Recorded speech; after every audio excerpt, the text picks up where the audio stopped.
할렐루야. 제가 아주 오랜만에 이야기를 하는 내용인데요. 예수님을 믿고 신학교를 간다고 제가 집에서 이제 엄청난 핍박을 받고 쫓겨났다는 사실은 여러분이 잘 아는 얘기죠. 그런데 집에서 쫓겨났는데도 그 혈육이 무엇인지는 몰라도 어머니 아버지가 생각이 나는 겁니다. 제가 집에서 쫓겨난 후 광주신학교에 이제 합격을 했어요. 지방신학교 당연히 합격을 해야죠. 근데 이제 지방신학교인데도 이제 1등으로 합격을 했어요. 제가 집에 돌아가서 아버지께 그런 말씀을 드렸습니다. 다시 돌아가서 아버지, 제가요 신학교 1등 합격했어요. 그랬더니 아버지가 그냥 그 싸나운 눈빛으로, 아버지, 제가 훌륭한 목사 되어서 아버지 잘 섬기고 자 아주 효도 잘할게요. 교회 좀 나가세요. 아버지가 아무 소리도 안 하고 지금 뭐 그냥 이제 주먹이 날라올까 안 나올까 그런 상황에서 우리 어머니가 저를 설득하는 겁니다. 이놈아, 아버지가 허리가 부러지도록 고등학교까지 공부를 가르쳐 놓으니까 신학교를 가서 목사가 된다니 얼마나 환장하겠느냐. 이놈아, 내가 대학 갈 실력이 솔직히 부족하면 재수를 해서 다시 뼈 빠지게 고생할 테니까 재수해서 좋은 대학 가거라. 그리고 만약에 자신이 없으면 4급 공무원 시험을 봐라. 지금 4급 공무원은 지금 7급 공무원이에요. 너 1년만 준비하면 너는 분명히 들어갈 것이다. 합격할 것이다. 저는 그 말을 안 듣고 이제 저는 하나님이 저를 불러서 저 신학교를 가야 되니까 어머니 그렇게 하세요. 그러더니 그냥 제가 준비도 안 하는 사이에 허리 부러진 줄 알았어요. 뒤에서 아버지께서 그냥 저의 허리를 콱 차버려. 나 허리 부러진 줄 알았다니까요. 작대기를 가지고 와서 그냥 이놈의 자식 아직도 매 맛을 못 봐서 그러냐고. 우리 어머니는 또 그냥 나끈나끈한 그 회초리로 저를 패는데 그놈의 이름도 내가 어디 듣도 보지도 못한 광주신학교 내가 들어가는 거 꼴도 보기 전에 나가버리라 이놈의 자식아. 막 저를 밀어내요. 다시 또 두 번째 쫓겨났습니다. 집을 나오면서 그때는 결심을 했습니다. 내 깐에는 아버님께 잘한다고 효도한다고 하는데 왜 그러실까. 그러면서 제 마음에, 어린 마음에 제가 이런 생각을 했어요. 난 우리 가족과 의절을 하리라. 나는 절대로 나는 이 동네에 내가 우리 가정에 돌아오지 않으리라. 하염없는 눈물을 흘리면서 제 깐에는 막 주님 앞에 고백을 했습니다. 주야, 이 몸 바쳐 주의 일을 하겠습니다 말이죠.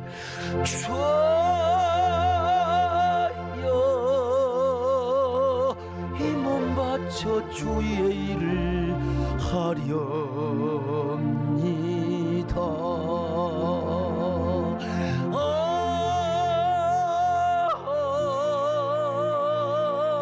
불같은 성령으로 충만케 하옵소서.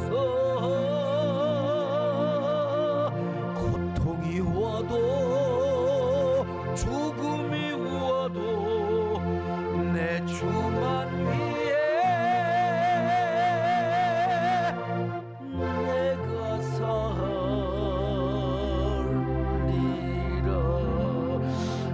여러분, 눈보라가 쳤습니다. 눈물을 막 줄줄 흘리면서 저는 이제 그 길로 광주로 갔지요.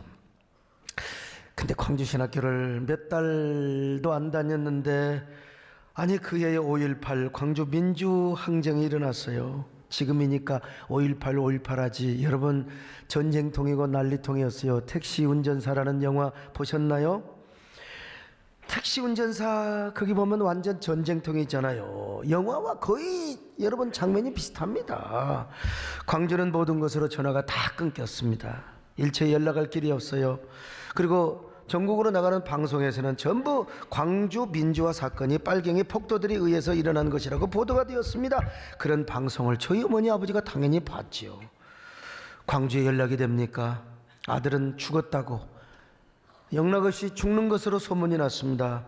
같은 동네에 같이 학교를 다녔던, 초등학교 때부터 쭉 학교를 다녔던 친구가 이제 전남대학교 의과대학을 다녔어요. 지금 원광대학교 교수로 있습니다만은, 근데 그 친구는 광주의 교통이 차단되기 전에 벌써 버스를 타고 도망갔어요. 그래 우리 고향에 가서 그런 얘기를 해줄 거 아닙니까? 저는 도망갈 때도 없고 있을 때도 없고요. 그러니까 이제 집에서 광주 사태에 대한 이모저모 이야기를 다 들었을 것이고, 우리 어머니는 우리 막내 아들이 이제 죽었네, 아이고 그때 우리가 너무 무지몽매하게, 너무 우리가 매정하게 쫓아버린 거 아느냐고, 이놈이 살아만 있으면 좋을 텐데, 제발 살기만 하면 좋을 텐데, 뭐 나중에 들은 얘기지만 어머니가 밤낮으로 우셨다는 거요. 시간이 흘렀습니다. 광주 사태 계엄 선포가 해제가 되었습니다. 그래도 그때는 어차피 한 학기 수업이 없었어요. 제가 광주신학교 기숙사 문 앞에 앉아 있는데, 하루는 저 멀리 어디서 많이 보던 양반이 꾸부정이 갖고 걸어와요. 봤더니 저희 작은 형님이었어요. 당시 광주신학교는 찾기가 힘듭니다. 이름 없는 비인가 신학교였기 때문에. 그래서 작은 형이 무려 기숙사까지 찾아왔어요. 제 모습을 보니 작은 형님이 아무 말도 안 하고요, 불쌍하다는 말, 그냥 그 인상으로 저를 물끄러미 쳐다보고 있었어요. 당시 광주 신학교 건물이 별 볼 일이 없었어요. 제가 어렵게 구한 옛날 신학교 건물입니다.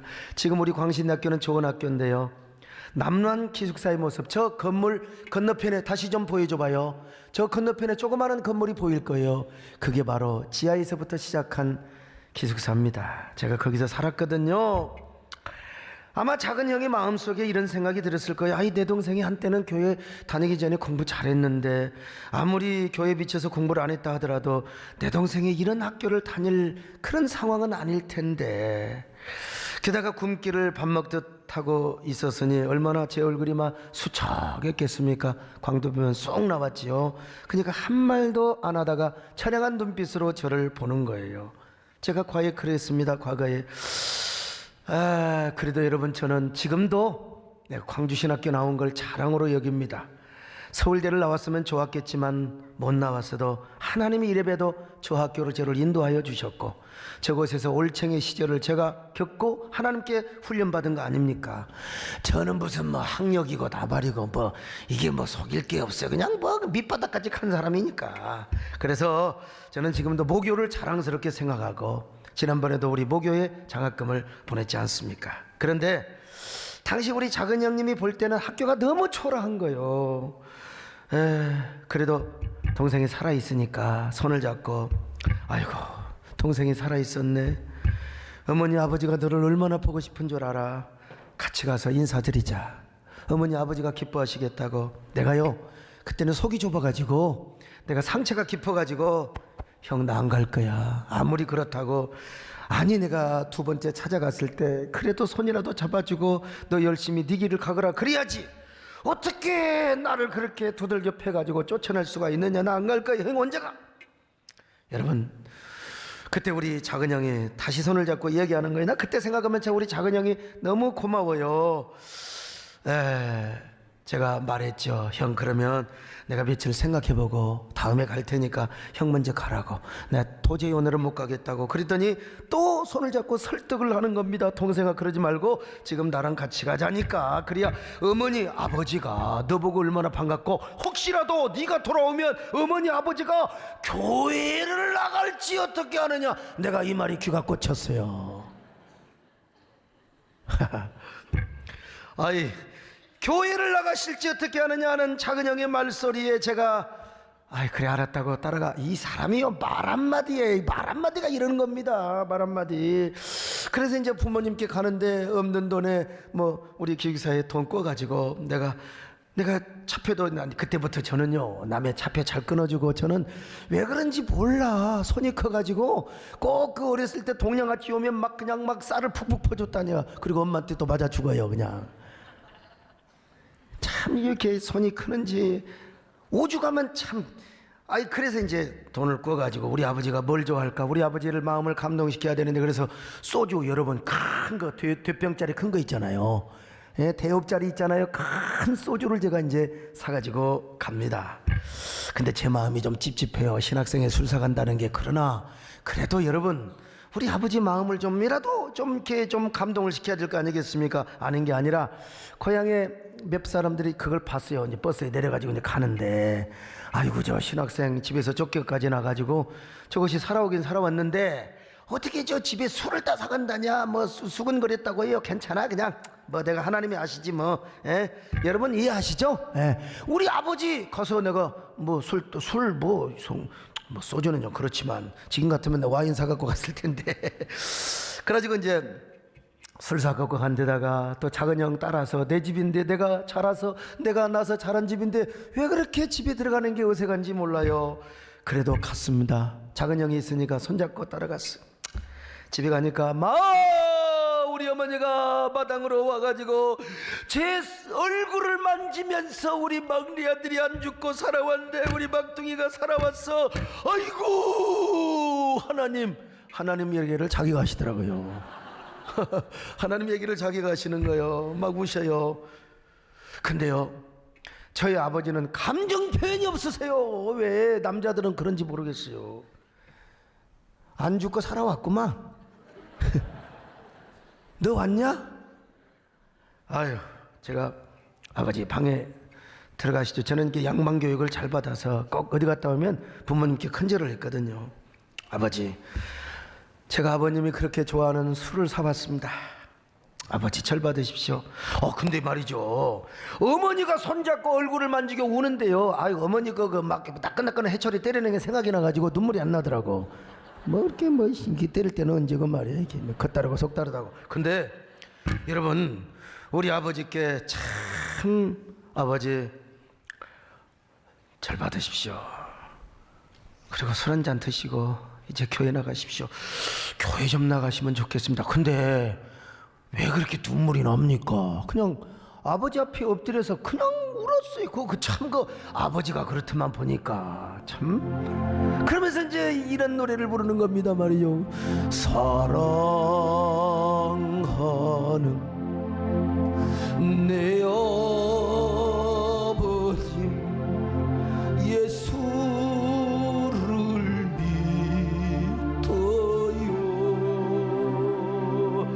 예수를 믿고 천국 가 영생을 누려요. 근데 제가 여러분 마음으로만 불렀어요. 울면서 부르면 아이고 우리 아들이 완전히 정신병원 가야 되겠네. 강제로 또 정신병원 입원시킨가 싶어서 마음으로. 근데 그렇게 참 눈물이 쏟아지대. 그 우는 아들 앞에 아버지가 한참 있다가 그래 너는 잘 다녀라. 네 갈 길 잘 가거라. 그리고 이곳이 네 집이니까 이제 언제든지 와라. 이제 우리 아버지가 최대한 배려한 거지. 네 갈 길 네 가거라. 예. 아버지께서 제 전도를 받고 당장 교회 나가신 건 아니죠. 얼마나 완고하시고 우리 동네에 이렇게 우리 일가에 제사 들어오면 다 지방 써주시고 그러신 어르신인데 이제 어쨌든 간에 그 일로 인해서 부자지간에 화해를 하였죠. 그때부터 간간히 집을 갑니다. 갈 때마다 아버지 제발 신학생 목사 체면 좀 봐주세요. 제발. 이제는 아들 체면 아들 이제 갖고 이제 전도하는 거예요. 근데 우리 정권사님 모시고 전도 가는데 우리 정권사님 참 대단하신 분이요. 그냥 나는 그런 말도 못하는데 나도 대단한 사람인데 우리 부모님 앞에 가서 예수를 믿어야 된다. 교회를 나가. 그리고 11조도 해야 된다고. 저분 용감 대단해요. 이번에도 그 목사님들 앞에서 아이고 상 주셔서 감사하고 저는 죄인이고 그래야 되는데 지금 한국교회가 지금 다 기도가 죽었습니다. 여기 계신 목사님들도 기도 많이 하시기를 부탁드립니다. 나 그래서 내가 쪽팔려서 혼났다니까. 그냥 용기가 담대해서. 아무튼요 시간은 오래 걸렸지만 그래도요 저희 어머니는 일찍 교회를 나가셨고 결국 아버지도 재전도 받고 나가셨어요. 참 내가 너무 저희 아버님 등록하는 날 제가 여러분 교회 빼먹고 부목사님에게 설교 맡기고 아버지 모시고 가서 등록하는 날 참 많이 울었습니다. 제가 여러분 무슨 말씀을 드리려고 하느냐, 상처가 크고 깊다 할지라도 절대로 피하지 말고 오히려 직면하라는 거예요. 직면하라는 거예요. 제가 만약에 그때 우리 작은 형을 따라서 집에 가지 않았다면 어떻게 되었겠어요? 우리 어머니 아버지도 이놈의 자식 그렇게 총알이 빗발치는 난리터에서 살았으면 찾아와야지 이놈의 후리 자식이라고 말이요. 얼마나 상처를 받으셨겠어요? 우리 작은 형은 또 얼마나 마음이 아팠겠습니까? 그러나 작은 형을 따라서 내가 손을 잡고 소주 한 대 사가지고 어머니 아버지에게 갔더니, 그리고 고향집을 들락날락 거렸더니, 어떤 분은 평생 목회를 하면서도 부모님 전도하지 못한 사람도 사실 있어요. 나는 부모님 형제까지 다 이렇게 전도되어서 얼마나 여러분 감사하느냐 이 말이요. 그때 내가 만약에 상처를 직면하지 않았다면 어떻게 되었겠습니까? 오늘날 많은 사람들이 상처받아도요, 안 받은 것처럼 은폐시킵니다. 그리고 그 상처를 일으킨 사건과 현장을 자꾸 피하려고만 한다 이 말이요. 심리적으로 막 도망가요. 이런 사람은 먼저 자신과의 관계가 힘들어요. 왜 내가 이러느냐 이 말이요. 그럼에도 참 얼마나 스스로의 모욕감과 수치심을 느끼는 거지요. 그러니까 다른 사람과의 관계도 안 돼요. 누가 나를 어떻게 생각하나, 누가 나를 어떻게 쳐다보느냐, 다른 사람을 만나면 또 상처를 받을까 막 위험을 느끼는 것입니다. 나 자신이 또 거부를 당하고 상처받을까 막 회피를 한다 이 말이죠. 아니 내 상처가 다른 사람에게 막 드러날까 봐 가지고 말이죠. 그러다 보니까 존재감이 떨어지고 자존감이 약해지고 어떻게 됩니까? 열등감이 빠지는 거요. 그러니까 자신과의 관계가 힘드니까요, 의존성, 쓸데없는 의존성, 경계성, 불안장애까지 생기게 되는 것입니다. 교회도 못 나와요. 교회 나가면 사람들이 나를 어떻게 볼까? 나를 어떻게 쳐다볼 것인가? 타인의 평가에 지나치게 매달립니다. 이런 사람은 타인의 사랑이 막 목말라 칭찬도 받고 싶고 격려도 받고 싶은데, 또 사람들이 나를 막 그냥 착취하고 점령하고, 이 불안장애죠, 한마디로. 사람들이 많은 곳에 가지도 못하고, 참 여러분 얼마나 불쌍합니까? 그러나 상처가 크고 깊을수록 여러분, 우리는요 그 과감하게 상처와 관계를 맺을 수 있어야 돼요. 상처의 노예가 되는 말이 아니라 오히려 직면을 해야 된다는 것입니다. 그래야 우리가 그 상처로부터 자유한 사람이 되고 행복한 사람이 되고, 그리고 평화를 누리게 될 수 있어요. 여러분 모두 이런 사람이 되시기를 축원합니다. 오늘 본문에 나오미가 그랬습니다. 사사시대였어요. 베들레헴이라고 하는 언약의 땅에도 기근이 왔습니다. 이게 나오미라고 하는 여자가 이게 쏙닥거려 가지고 지금 모압으로 이민을 가는 겁니다. 베들레헴은 언약의 땅이요, 축복의 땅입니다. 그런데 왜 모압으로 이민을 가요? 그거는 하나님의 축복의 진로에서 역행을 하는 거예요. 아마 그때 베들레헴 사람들은 나오미를 말리고 말렸을 거예요. 나오미 권사님, 그러면 안 되지. 힘들어도 베들레헴에서 믿음 생활 잘해야지. 왜 언약의 땅을 버리고 모압 땅으로 가는 거예요? 모압으로 가면 하나님이 칠 거예요. 반드시 복상망할 거예요. 아니나 다를까 나오미 가정은 모압에 가서 완전히 박살나버리고 말았습니다. 남편 죽고 자식들 다 죽었어요. 자, 룻기 1장 3절로 5절을 같이 볼까요? 시작. 나오미의 남편 엘리멜렉이 죽고 나오미와 그의 두 아들이 남았으며, 그들은 모압 여자 중에서 그들의 아내를 맞이하였는데 하나의 이름은 오르바요, 하나의 이름은 루시더라. 그들이 거기에 거주한 지 10년쯤에 말론과 기련 두 사람이 다 죽고 그 여인은 두 아들과 남편의 뒤에 남았더라. 말이 그렇지. 아니 세 남자가 다 죽었어요. 과부, 며느리 과부 둘, 시어머니 과부 둘. 세상에 저녁에 뭐 하겠어? 글쎄 그때 고스톱이 있었을까? 세 과부가 그냥 사치기 사퍼퍼, 참 꼴 좋다. 얼마나 팔자가 세상 말로 칠할 같은 팔자입니까? 근데 어느 날요, 하나님이 베들레헴 땅에 언약 백성들을 권고하셨다는 소식이 들려왔어요. 비로소 흉년이 그치고 그들에게 양식이 풍족하게 해주셨다는 소식이 들려왔어요. 그래서 마침내 나오미는 돌아가려고 하지 않습니까? 근데요, 말이 그렇지 창피해서 어떻게 돌아갑니까? 베들레헴 문전옥답 다 팔아가지고 다 와서 말아먹었어요. 자식들 살리려고, 남편 살리려고 병원비 다 들어가고 다 쫄딱했다 이 말입니다. 알거지 떨거지가 되었어요. 여러분, 고향은 망해서 가는 게 아니에요. 흥해서 가는 겁니다. 금이 환영하는 거예요. 그래서 나오미는 갈등했어요. 자존심 때문에 갈 수가 없어요. 사업만 망한 것이 아니라 남편도 자식도 다 망하고 베들레헴으로 가야 하니 얼마나 여러분 쪽팔렸겠습니까? 그래도 갔습니다. 스스로 탕자의식을 갖고 탕녀의식을 가지며 눈물을 흘리면서 어떨 겁니까? 회개하는 마음으로 갔겠지요. 베들레헴 땅으로 말이죠. 요즘 같으면 이런 노래를 부르는 거예요. 나 주를 멀리 떠났다. 이제 험이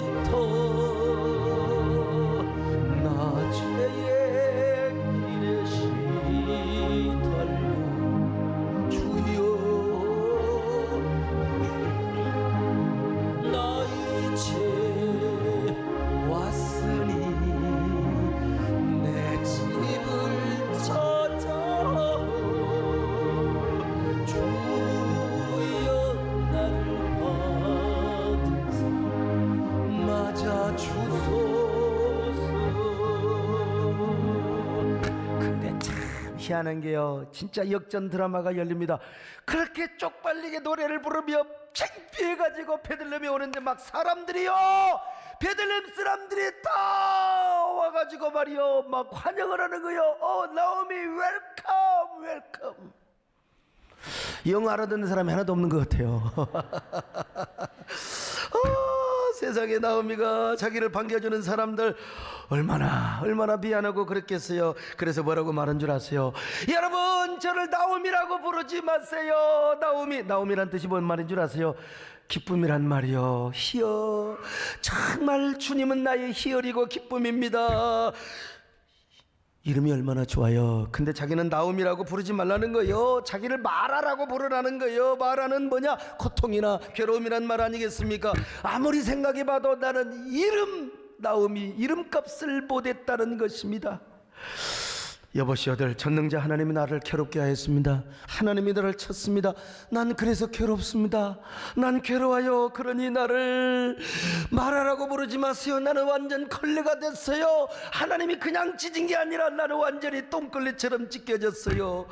성경을 한번 보실까요? 자, 룻기 1장 20절로 21절 같이 보십니다. 시작. 나오미가 그들에게 이르되 나를 나오미라 부르지 말고 나를 마라라 부르라. 이는 전능자가 나를 심히 괴롭게 하셨음이니라. 내가 풍족하게 나갔더니 여호와께서 내게 비어 돌아오게 하셨느니라. 여호와께서 나를 징벌하셨고 전능자가 나를 괴롭게 하셨거늘 너희가 어찌 나를 나오미라 부르느냐 하니라. 참 나오미. 근데 나오미가 참 훌륭해요. 하나님 은혜 가운데 그 모든 수치심, 열등감, 모욕감 이거 다 버리고요 베들레헴으로 왔어요. 그는 상처를 피한 것이 아닙니다. 상처를 감춘 것이 아닙니다. 오히려 상처와 관계를 맺었습니다. 상처를 직면했어요. 베들레헴에 오니까 막 사람들이 환영해 주잖아요. 그리고 베들레헴에 오니까 기가 막힌 한 유지 하나를 예비해 놓으신 거예요. 보아스. 그 베들레헴의 유력자, 유지요. 근데 그를 통하여 나오미의 대가 끊어지는 그 대를 다시 다 회복시켜 주는 겁니다. 고엘 사상, 여러분들에게 워낙 말씀을 많이 드려서 이 고엘 사상은요, 대가 끊기면 뭡니까? 이제 대를 잇기 위해서 형제가 들어가서, 형제도 없으면 가까운 친척이 들어가서 씨바지 역할을 해주는 거예요. 씨내림 역할을 해주는 거죠. 그래서 보아스라고 하는 이 어른이 잃어버린 땅을 먼저 다 회복시켜 주는 거예요. 자기 돈 들여서 다 그 나오미의 그 유산을 다시 돌려주게 되고요. 사서. 그리고 마침내 룻이라고 하는 여자에게 고엘 사상의 실천자가 되는 겁니다.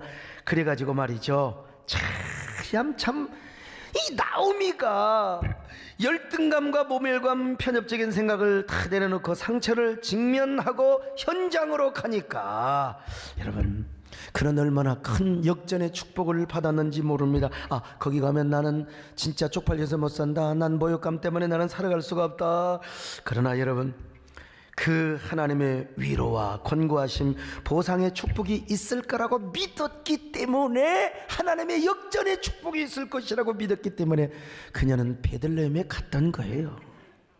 오늘 우리가 나오미에게 배워야 할 것이 있습니다. 상처 없는 사람이 어디가 있어요? 아픔 없는 사람이 어디가 있습니까? 모두 다 상처받고 흔들려요. 상처받고 흔들리는 이유가 뭔 줄 아세요? 이유는 하나요. 죽은 사람은 상처 안 받습니다. 살아있으니까 상처받는 거예요. 산을 보세요.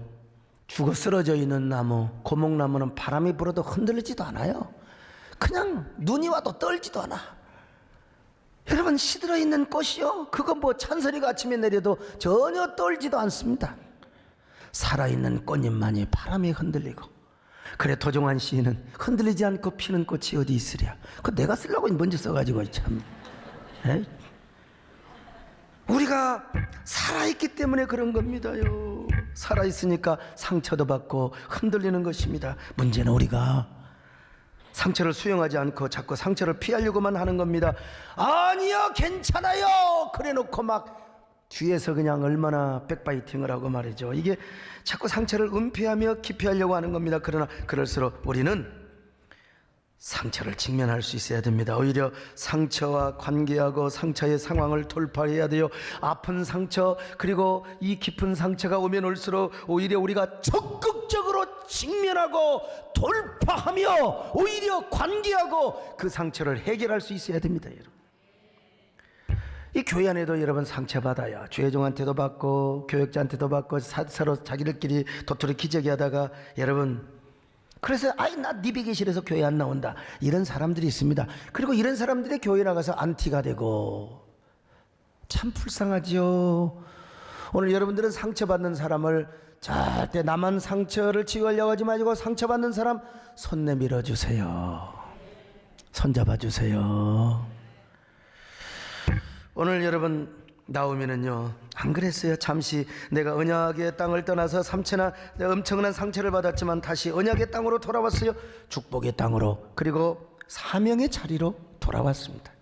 그녀가 상처를 직면하였기 때문에. 그래서 얼마나 여러분 위대한 축복을 누렸습니까? 그래서 그는 자녀를 낳았습니다. 룻을 통해서. 룻이 훗날 자녀를 낳았습니다. 그러자 여인들이 나오미를 얼마나 칭송하고 칭찬합니까? 룻기 4장 14절로 15절 같이 보실까요? 시작. 여인들이 나오미에게 이르되 찬송할지로다. 여호와께서 오늘 내게 기업 물을 자가 없게 하지 아니하셨도다. 이 아이의 이름이 이스라엘 중에 유명하게 되기를 원하노라. 이는 내 생명의 회복자이며 내 노년의 봉양자라. 곧 너를 사랑하며 일곱 아들보다 귀한 내 며느리가 낳은 자로다 하니라. 참, 그 이름이 누군 줄 아세요? 오벳입니다. 오벳인데 오벳이 누구냐? 다윗의 할아버지입니다. 다윗의 할아버지. 룻기 4장 17절이에요. 같이 봅니다. 시작. 그의 이웃 여인들이 그에게 이름을 지어주되 나오미에게 아들이 태어났다 하여 그의 이름을 오벳이라 하였는데 그는 다윗의 아버지인 이새의 아버지였다. 와, 그러니까 여러분 참, 이 오벳이 이새의 아버지야, 그러죠? 이새의, 그러니까 여러분요, 이 훗날 희한한 것은 다윗이 나오미의 손자야, 손자. 그냥 손자가 아니라 고손자.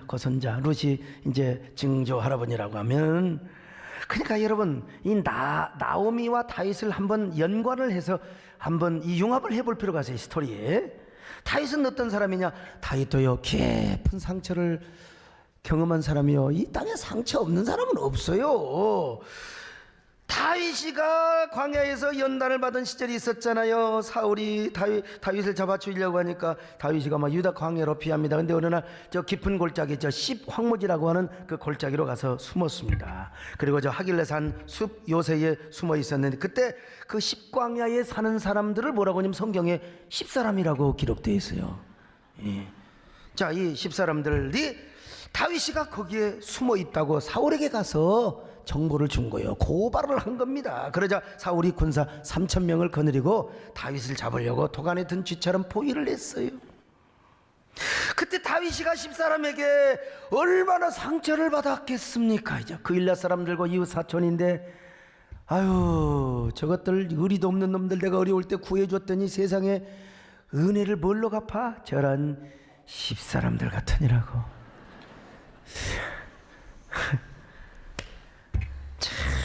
다윗이가 진짜 절벽에 떨어진 거지요, 마음이. 다윗이가 지금 할 수 있는 건 아무것도 없어요. 도간에 든 쥐가 되어서 더 이상 피할 수도 없습니다. 여러분, 뭐 낙하산으로 올라갑니까? 어떻게 합니까? 더 이상 내려갈 수 없는 상처에 가장 깊은 밑바닥까지 내려온 것입니다. 그때 다윗이는 여러분요, 하나님께 원망하지 않았습니다. 상처를 직면한 거예요.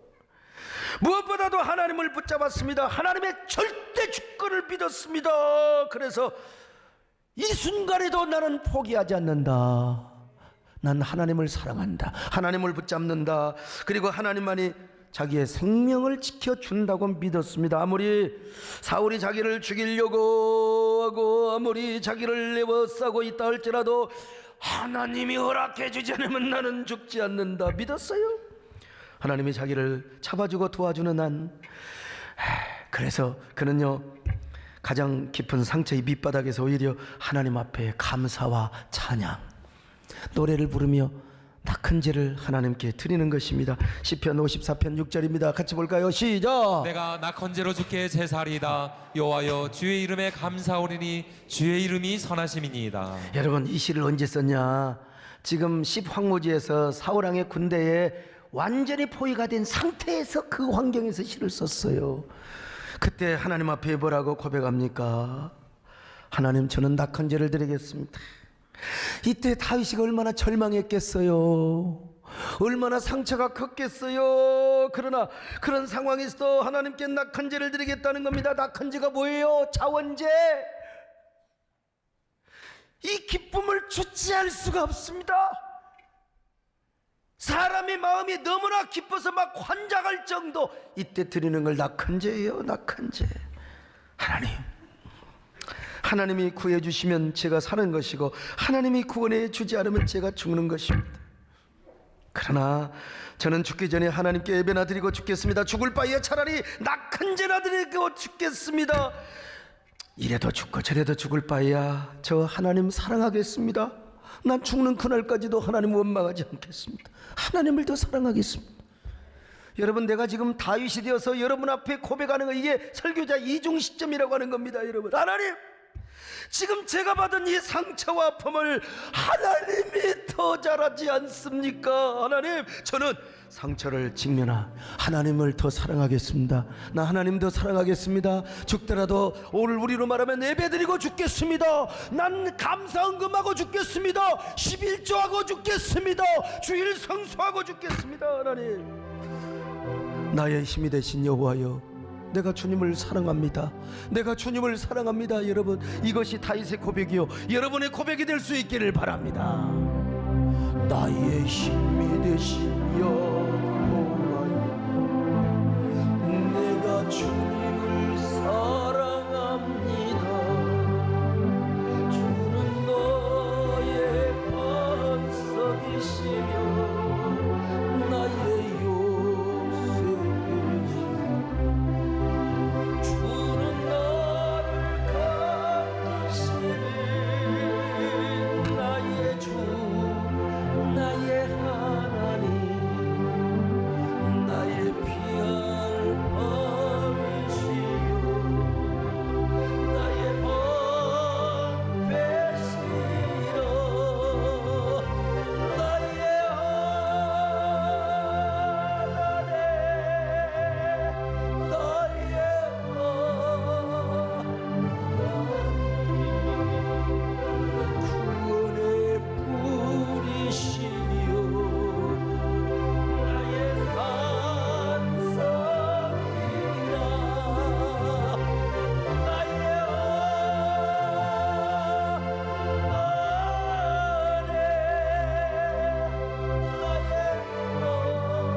찬양하며 낙한 죄를 들고 있는데 저쪽에서 말발굽 소리가 막 나는 겁니다. 막 따그닥따그닥, 폐하 큰일 났습니다. 돌아보니까 블레셋 아새끼들이 지금 이스라엘을 쳐들어와요. 기브와 성까지 오는 거요. 어쩔 수 없이 이 사울이요, 다윗 잡기를 그치고 그리고 군사들을 거느리고, 기브와 당시의 수도였습니다. 기브와 뺏기면 왕도 없어요. 이 역사, 이 놀라운 역전 드라마 패자 부활전의 그 역사를 다윗이가 보고, 다윗이가 어떻게 했을까요?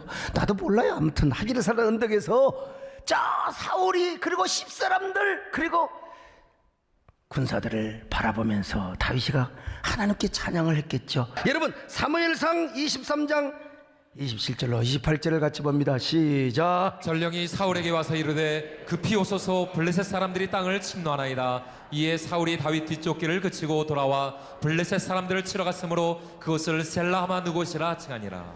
그리고 또 한 번의 전쟁을 치르고 사울이 죽어요. 다윗이 유다의 왕이 됩니다. 사울에 이어서요. 사랑하는 여러분, 하나님이 이렇게 멋지게 역사해 주셨지 않습니까? 여러분 어떤 상처가 있다고 그 상처가 뭐 여러분의 사명을 막 자꾸 발목을 맵니까? 나의 자존심을 상하게 하고 수치심과 모욕감을 주는 상처, 아이고 그것 때문에 신앙생활, 그것 때문에 사명을 감당하는데 여러분들이 자꾸 지장이 됩니까? 천만의 말씀, 그럴수록 상처를 직면하시기를 바랍니다. 상처가 크고 깊을수록 감추거나 피하지 말고 직면하시되, 어떻게 직면합니까? 십자가를 잡으면 되는 거예요. 십자가, 우리 주님이 여러분의 모든 모욕감, 수치심 그리고 상처 다 치료해 주신다니까요. 히브리서 12장 2절 같이 보실까요? 시작. 믿음의 주요 또 온전하게 하시는 이인 예수를 바라보자. 그는 그 앞에 있는 기쁨을 위하여 십자가를 참으사 부끄러움을 개의치 아니하시더니 하나님 보좌 우편에 앉으셨느니라. 그러니까요, 예수님이 어떻게 해요? 다 벌거벗고 십자가에 달리셨잖아요. 십자가만 보면 됩니다. 그냥 사람 보지 말고 눈을 감고 십자가를 보세요. 그냥 세상 등지고 십자가 봐요. 사람 보지 말고 십자가를 한번 봐요. 그러다가 한번 눈을 떠봐요. 그 십자가에서 생명나무의 꽃이 피게 될 겁니다. 여러분의 상처가 별이 될 것이고 그 별 중에서도 북극성이 되는 놀라운 역사가 나타날 것입니다. 여러분, 우리 장충식 장로님이 계세요. 참 어느 정권의 미움을 받아가지고 학교가 그냥 완전히 뺏길 뻔했어요. 그냥 완전히. 그리고 뭐 그냥 이 단국대학교 축전에 지으면서 얼마나 힘들었습니까? 정말 절망의 상태죠. 그때 누구를 만나러 가신 줄 아세요? 조영기 목사님을 만나러 가신 거예요. 조 목사님께 가서 엎드려 기도받는 거예요. 그때는 저를 몰랐죠. 다행히 우리 조 목사님께 기도받는 게 더 정말 다행이지만요, 여러분, 그렇게 절망일수록 하나님을 더 가까이 해야 될 줄로 믿습니다. 조 목사님께 기도받는 그 순간부터 여러분 문제가 해결되는 거예요. 사랑하는 이 사장님, 잘 될 것입니다. 걱정하지 말고 기도하세요. 비웃는 사람 하나님 기뻐하지 않습니다. 여러분, 우리 참 그래서 오늘날 대한민국 최고의 명문사학이 된 게 아닙니까? 단국대학교, 단물나는 대학교. 오늘 여러분 모두요, 다 자존심을 내려놓고 주님을 바라볼 수 있기를 바랍니다. 상처의 극지에서 십자가를 품고요, 상처가 깊을수록 더 생명나무를 붙잡으시기를 바랍니다. 그럴 때 여러분이 바라보는 생명나무에 드디어 꽃이 피고 새소리가 들리고 축복의 아침이 밝아오게 될 겁니다. 갈보리 언덕에 주님의 십자가, 그 피로 문제를 깨끗하게 씻었네. 생명의 꽃 피었네. 열매 맺은 나는 다시 태어났네. 그 이름 생명나무가. 우리 함께 기도합니다. 가슴에 두 손을 얹고 기도합니다. 여러분, 어떤 상처의 늪에 빠져 신음하고 있습니까? 직면하세요. 직면. 2차 대전 당시에 코리텐 붐이라는 여자가 있었어요. 나치 군인들에게 잡혀서 신체 검사 당한다고 온몸이 여자가 빨가벗기고 지나가요. 이 얼마나 독일 군인들을 찢어 죽이고 싶겠습니까? 근데요, 그 순간 예수님께서 온몸이 빨가벗긴 채로 십자가에 달리신 그 모습이 눈앞에 스쳐가는 거예요. 환상으로 보여지는 거예요. 그때 그녀는 알몸으로 십자가에 달리신 예수님의 모습을 보고 이걸 깨달았대요. 맞아요, 예수님도 알몸이셨지요. 십자가에 죽으셨지요. 그 십자가에 달려 죽으신 채 그 십자가에 죽으면서도 아버지 저들의 죄를 용서해 달라고 그러셨지요. 주님, 저도 주님을 봅니다. 상처를 직면합니다. 그래서 독일의 나치군들을 마음으로 용서했다는 그런 이야기가 있습니다. 여러분, 그렇습니다. 우리 마음속에 어떠한 상처가 있어도 눈 감고 십자가 바라보세요. 오늘 그 십자가 바라보면서 옷 벗김 당하신 그 주님을 바라보면서 여러분, 한 1분 동안 마음으로 묵상으로 기도하시겠습니다.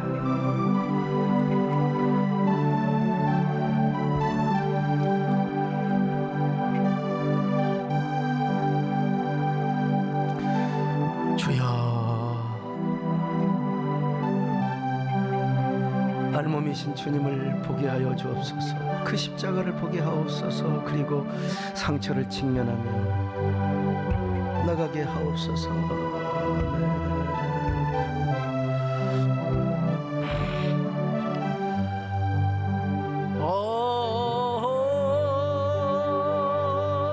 생명의 꽃 피었네. 열매 맺었네. 나는 다시 태어났네. 그 이름 생명나무라.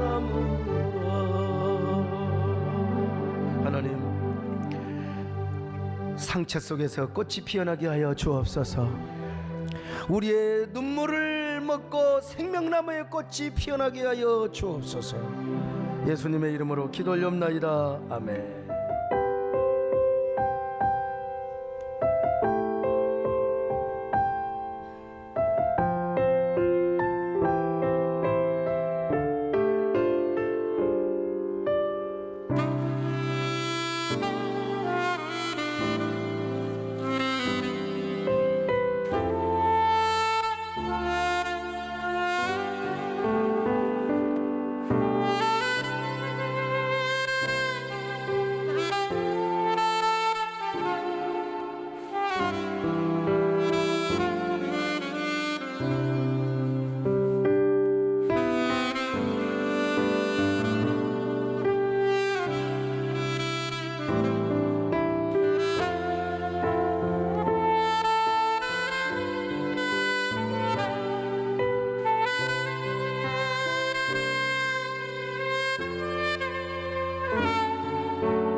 안녕하세요.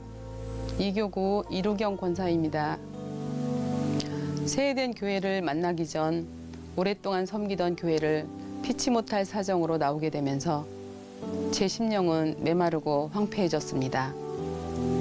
섬길 교회를 정하지 못하고 방황하는 시간이 오래될수록 갈급한 영혼은 기쁨으로 드리는 예배를 간절히 사모했습니다.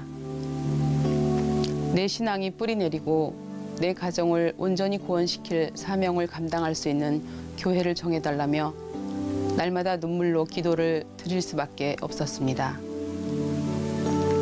그때 마침 저를 찾아온 이가 있었습니다. 새해된 교회 다니는 임남순 권사님이었습니다. 권사님은 제게 다시 멋지게 신앙생활을 한번 해보자며 담임 목사님의 자서전인 맨발의 소명자를 주고 가셨습니다. 그냥 기도해보겠다고 하고 편안한 마음으로 책을 읽어 내려가다 어느 대목에 눈길이 멈췄습니다. 그것은 바로 담임 목사님께서 어느 성도의 곤란한 상황을 마치 자신의 일처럼 다급히 여겨 검사의 바지자락을 붙잡고 사정을 헤아려 달라고 읍소했다는 내용이었습니다. 이 대목에서 제 마음이 뜨거워졌습니다. 요즘 세상에도 이런 주의 종이 계셨다니 갈급한 내 심령이 찾던 바로 그 참 목자시구나라는 생각에 저는 눈물을 펑펑 쏟고야 말았습니다. 그렇게 해서 지난 10여 년간 단국대 앞에서 사업장을 운영하면서도 수없이 지나쳤던 세된 교회를 나오게 되었습니다. 매스컴으로만 듣던 담임 목사님의 설교를 직접 와서 들으니 감회가 새로웠습니다. 목사님은 한마디로 쩌렁쩌렁한 목소리에 사람을 유쾌, 상쾌, 통쾌하게 하시는 분이었습니다. 또 모든 성도들의 얼굴이 한결같이 밝고 활기차고 생기 있어 보였습니다.